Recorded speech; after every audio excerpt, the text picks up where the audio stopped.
বিসমিল্লাহির রহমানির রহিম। আসসালামু আলাইকুম। কেমন আছেন বন্ধুরা? আশা করি যে যেখানে আছেন সবাই অনেক ভালো আছেন। আজকে আরেকটা নতুন রেসিপি নিয়ে চলে আসলাম। আশা করি ভালো লাগবে। এমন একটা দুর্দান্ত স্বাদের রেসিপির জন্য আমি নিয়ে নিয়েছি এখানে পেঁয়াজগুলো দেখতে পারতেছেন, একটু মোটা মোটা করে কেটে নিয়েছি।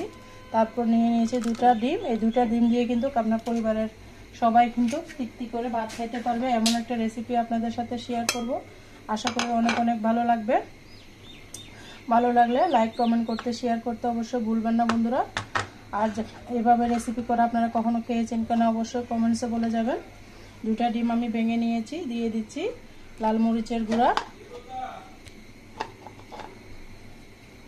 তারপর দিয়ে দিচ্ছি হলুদের গুঁড়া, তারপর দিব আমি ম্যাজিক মশলা। আপনারা চাইলে চাট মশলা দিতে পারেন, আমি ম্যাজিক মশলাটা ব্যবহার করেছি।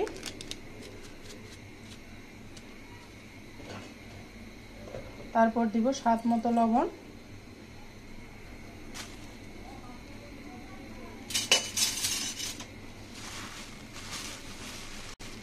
দুটা ডিমের জন্য আমি 2 চামচ বেসন দিব। তারপর এখানে আমি একটা আলু সিদ্ধ করে রেখেছি, সেটা সুন্দর করে চটকিয়ে নিব।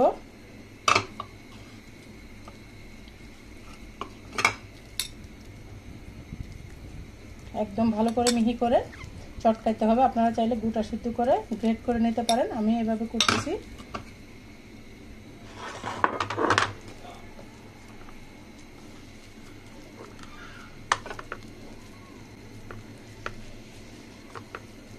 কোনো দানা দানা ভাব যেন না থাকে সেভাবে চটকিয়ে নিতে হবে। আর বন্ধুরা, যারা আমার চ্যানেলে নতুন এসেছেন অবশ্যই চ্যানেলটিকে সাবস্ক্রাইব করে রাখবেন, বেল বাটনটি অন করে দিবেন যেন আমি ভিডিও দেওয়ার সাথে সাথে নোটিফিকেশনটা আপনাদের মাঝে পৌঁছে যায়। এত মজার রেসিপি বন্ধুরা আগে কখনো খেয়েছেন কিনা অবশ্যই কমেন্টসে বলে যাবেন। এরপর যে আমি হাতের সাহায্যে ডিম আর পেঁয়াজ লবণ সমস্ত উপকরণকে একসাথে মেখে নিব। আপনারা চাইলে চামচের সাহায্যে মেখে নেবেন, তবে আমার হাত দিয়ে ভালো লাগে, সেই জন্য আমি হাত দিয়ে মেখে নিচ্ছি। এত দুর্দান্ত স্বাদের একটা মজার রেসিপি আপনাদের সাথে শেয়ার করতেছি। পুরো রেসিপিটা দেখুন বন্ধুরা, স্কিপ করবে না। স্কিপ করলে হয়তো কোনো অংশে বাদ পড়ে যাবে।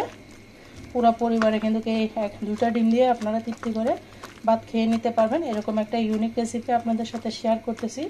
আশা করি অনেক অনেক ভালো লাগবে। ভালো লাগলে অবশ্যই ভিডিওটা আপনাদের পরিবারের মাঝে শেয়ার করে দিবেন। দেখুন বন্ধুরা, আমি ডিমটাকে সুন্দর করে মেখে নিয়েছি। এরপর যে আমি চুলায় চলে যাচ্ছি। দেখুন বন্ধুরা, এই পর্যায়ে একটা আমি প্যান বসিয়ে দিয়েছি। প্যানের মধ্যে তেল দিতে হবে, গরম হওয়ার জন্য অপেক্ষা করতে হবে। এই পর্যায়ে দিয়ে দিচ্ছি পরিমাণ মতো তেল।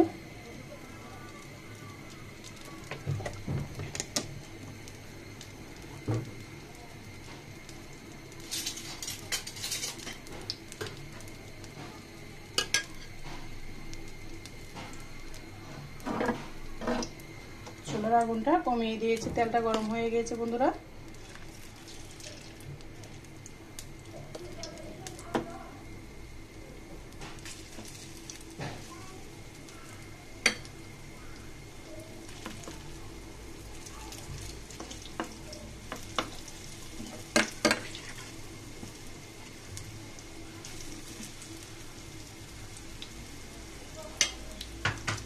সুন্দর করে আমি উল্টিয়ে দিব। পর্যায়ে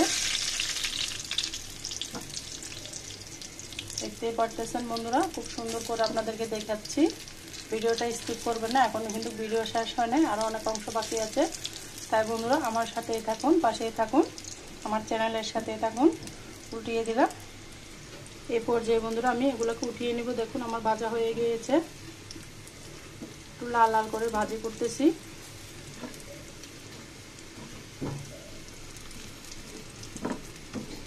চুলার আগুনটা বাড়িয়ে দিয়েছি, উঠিয়ে নিচ্ছি।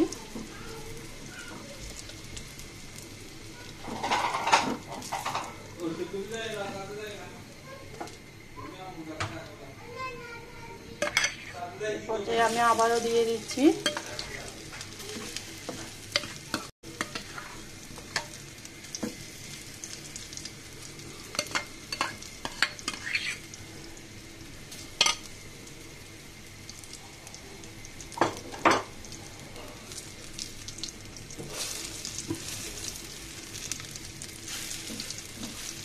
দেখুন বন্ধুরা খুব সুন্দর করে ভাজা হয়ে যাচ্ছে। অনেক অনেক সুন্দর রেসিপি, দেখতে চাইলে অবশ্যই আমার পুরো ভিডিও জুড়ে থাকেন। দেখুন বন্ধুরা এগুলো আমার ভাজা হয়ে গিয়েছে, আমি উঠিয়ে নিলাম। চুলার আগুনটা কিন্তু বন্ধ করে দিয়েছি, অনেক গরম হয়ে গিয়েছে, সেই জন্য পর্যায়ে দিয়ে দিব আলু।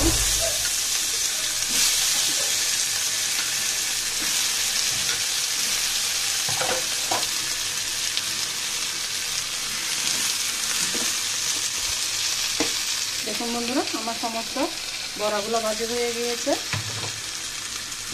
আলু দিয়ে দিব, আবারও চুলাটা জ্বালিয়ে দিচ্ছি।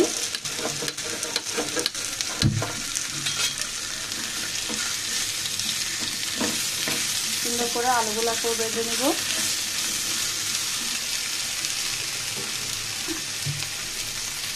আবার একটু তেল দিয়ে দিচ্ছি।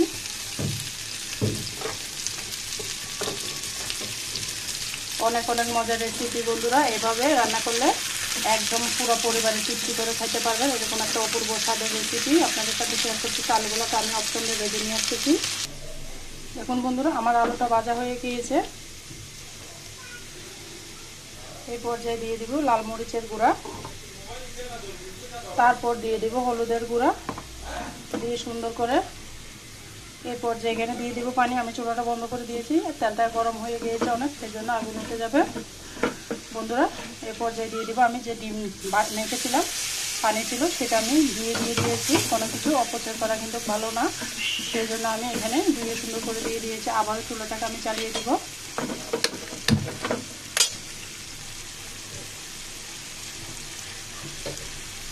দিয়ে দিচ্ছি স্বাদ মতো লবণ।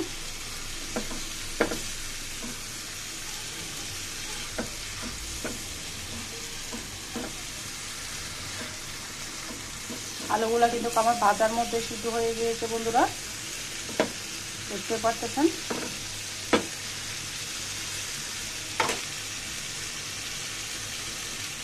আলুগুলো আমার সিদ্ধ হয়ে গিয়েছে। এই পর্যায়ে আমি দিয়ে দিব পানি একটু।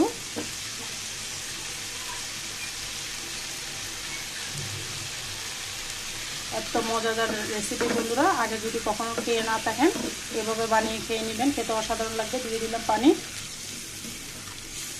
পানিটা ফুটে আসা পর্যন্ত অপেক্ষা করতে হবে। দেখুন বন্ধুরা আমার পানিটা ফুটে গিয়েছে। এই পর্যায়ে আমি যে ডিমগুলো ভেজে রেখেছি সেগুলো দিয়ে দিব। আপনারা চাইলে এমনিও ভাতের সাথে খেতে পারেন, এমনি কিন্তু মজা হয়, খেতে অসাধারণ লাগে। আমি একটা এমনি খেয়েছি বন্ধুরা, অনেক মজা হয়। এভাবে গরম ভাতের সাথে, রুটি পরোটার সাথে অপূর্ব লাগবে খেতে। এরকম একটা রেসিপি থাকলে কিন্তু আপনার আর মাংস কষা মাছ লাগবে না, এটা দিয়েই আপনার তৃপ্তি করে ভাত খাওয়া হয়ে যাবে। এত মজা বন্ধুরা, আপনারা যখন বাসায় ট্রাই করবেন তখনই মজাটা বুঝবেন, আমি বললে তো হবে না। তাই বন্ধুরা আপনারা এভাবে রেসিপিটা একবার হলেও ট্রাই করবেন, খেতে অসাধারণ লাগবে। 5 মিনিট রান্না করব, চুলার আগুনটা কমিয়ে। 5 মিনিট পরে ফিরে আসতেছি বন্ধুরা।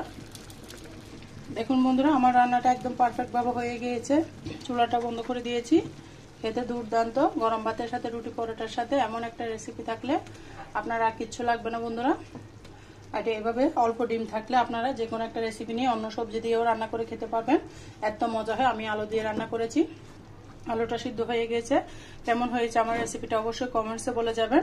আর এতক্ষণ পর্যন্ত আমার ভিডিওর সাথে যারা ছিলেন সবাইকে অসংখ্য অসংখ্য ধন্যবাদ, অনেক অনেক ভালোবাসা। সবার জন্য শুভকামনা, দোয়া রইল। বন্ধুরা এরকম একটা লোভনীয় রেসিপি যদি থাকে গরম ভাতের সাথে, রুটি পরোটার সাথে আর কিচ্ছু দরকার হবে না, শুধুমাত্র একটা পদ দিয়ে কিন্তু আপনার ভাতটা শেষ হয়ে যাবে। তাই বন্ধুরা অবশ্যই আমার সাথে থাকবেন, পাশে থাকবেন। আমার রেসিপিটা কেমন হয়েছে অবশ্যই ছোট্ট একটা কমেন্টসের মাধ্যমে বলে যাবেন বন্ধুরা। আজকের মতো আমি এখানে বিদায় নিচ্ছি। সবাই ভালো থাকবেন, সুস্থ থাকবেন, আমার জন্য, আমার পরিবারের জন্য দোয়া করবেন। আল্লাহ হাফেজ, আসসালামু আলাইকুম।